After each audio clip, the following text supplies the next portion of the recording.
Kwame, un jeune garçon noir africain de 16 ans à la peau ébène et aux yeux pétillants, repensait souvent aux jours simples et chaleureux de son enfance.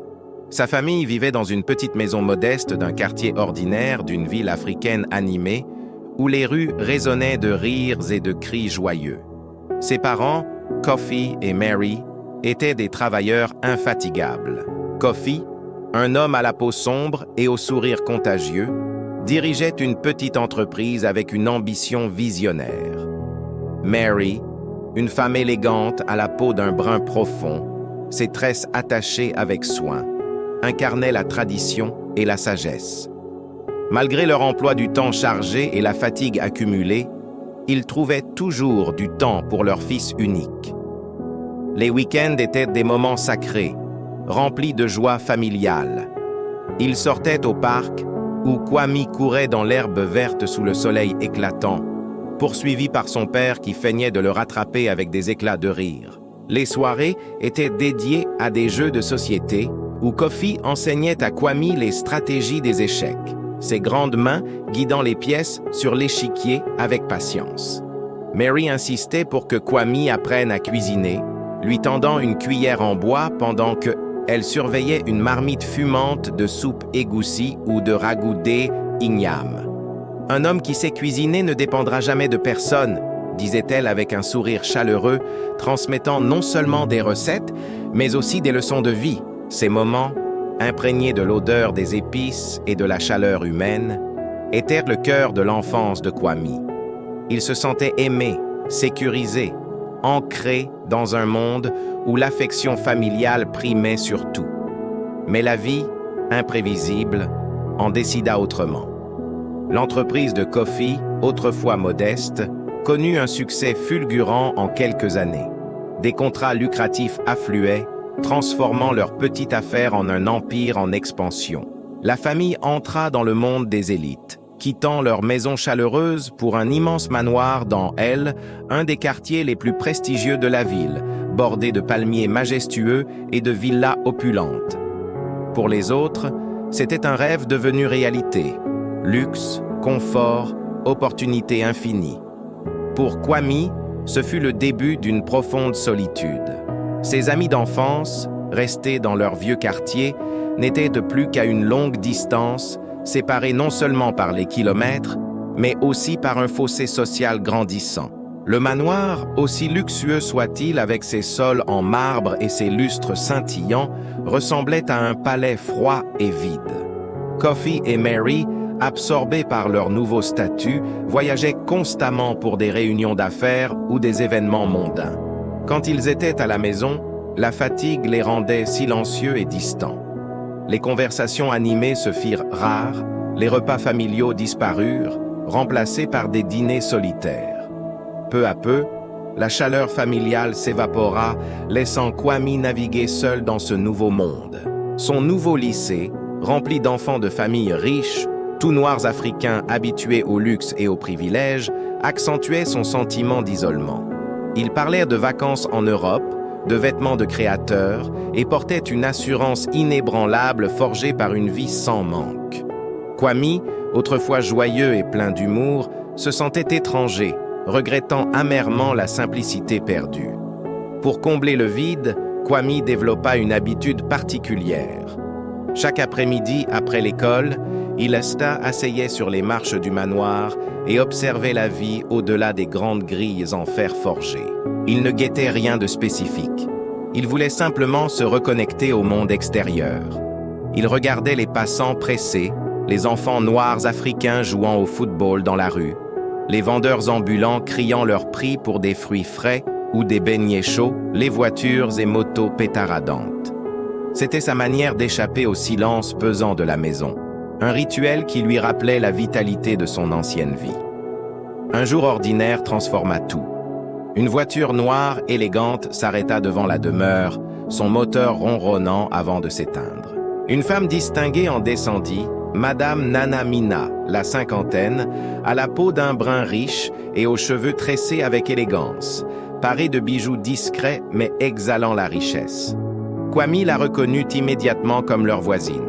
Elle s'approcha avec un sourire chaleureux mais curieux. Je t'ai vu souvent assise ici, dit-elle d'une voix douce. Tu sembles perdue dans tes pensées. Qu'as-tu donc en tête? Hésitant au début, Kwame se confia, quelque chose dans son ton l'ayant mise en confiance. C'est une grande maison, mais elle est vide. Mes parents sont toujours absents. Je n'ai personne à qui parler. C'est solitaire. Le regard de Madame Mina s'adoucit. Je comprends ce que tu ressens, répondit-elle. La solitude est cruelle. Même moi, avec toute ma richesse, je la connais depuis la mort de mon mari il y a 5 ans. Les gens ne viennent plus pour moi, mais pour mon argent. Pour la première fois depuis longtemps, Kwame se sentit compris, sa douleur validée par quelqu'un qui partageait une forme similaire de vide. Madame Nanamina décida de changer les choses. « Viens, nous allons remédier à cela », dit-elle avec un sourire rassurant. Ce jour-là marqua le début d'une nouvelle phase pour Kwame. Elle l'emmena dans un centre de loisirs haut de gamme où ils s'amusèrent avec des jeux en réalité virtuelle et des courses de petites voitures électriques. Ensuite, ils dînèrent dans des restaurants luxueux où les plats, dressés comme des œuvres d'art, fusionnaient saveurs africaines et internationales. Elle lui montra les avantages de la richesse: vêtements de créateurs, shopping exclusif, expériences raffinées. Elle lui offrit une montre coûteuse, expliquant « La richesse a ses inconvénients, mais on peut toujours trouver des moyens d'être heureux. » Chaque après-midi, Kwame se précipitait chez elle après l'école. Leur routine devint son moment préféré. Parfois regarder des films en partageant du popcorn sur son immense canapé, d'autres fois cuisiner ensemble, riant de leurs expériences culinaires. Grâce aux bases apprises de sa mère, Kwame était à l'aise en cuisine, mais Madame Mina lui ouvrit un univers gastronomique. Pâtisserie française, sauté asiatique, assiettes dressées comme des tableaux. Elle l'emmena dans des parcs d'attractions de luxe, des boutiques de créateurs où elle choisissait pour lui des tenues et parfums haut de gamme. Être riche peut être solitaire, lui confia-t-elle un soir lors d'une promenade dans une rue calme et éclairée du quartier chic. Mais cela ne veut pas dire que tu ne peux pas créer ton propre bonheur.